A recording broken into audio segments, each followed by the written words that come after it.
a Wikividi Documentaries production. Don't forget to like and subscribe. Enjoy. Castlegate Mine Disaster. The Castlegate mine disaster occurred on March 8, 1924, in a coal mine near the town of Castlegate, Utah.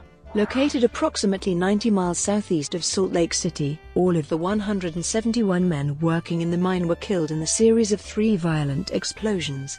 One worker, the leader of the rescue crew, died from carbon monoxide inhalation while attempting to reach the victims shortly after the explosion. Explosions.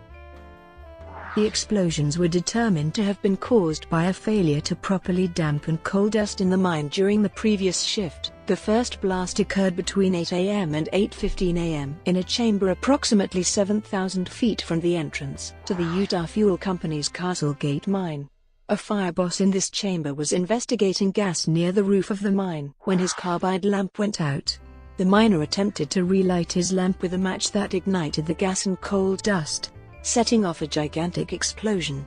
The force of the explosion was powerful enough to launch a mining car, telephone poles, and other equipment across the canyon, a distance of nearly a mile from the entrance to the mine. The steel gates of the mine were ripped from their concrete foundations.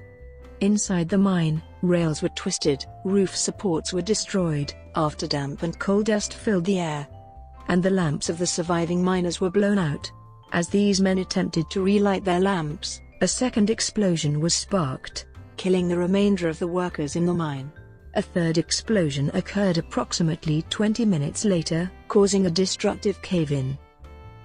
Aftermath. Recovery of the bodies took 9 days.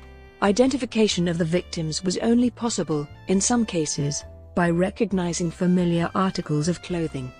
The remains of one miner were exhumed from the small cemetery near the mine entrance in order to rebury his body with his head, which was found some distance from the mine entrance subsequent to the hasty funeral service he had initially received. The nationalities of the men killed in the explosion reflect the labor force of mining industry in the United States in the early 20th century. Of the 171 fatalities, 50 were native-born Greeks, 25 were Italians, 32 English or Scots, 12 Welsh, 4 Japanese, and 3 Austrians. The youngest victim was 15 years old and the oldest was 73.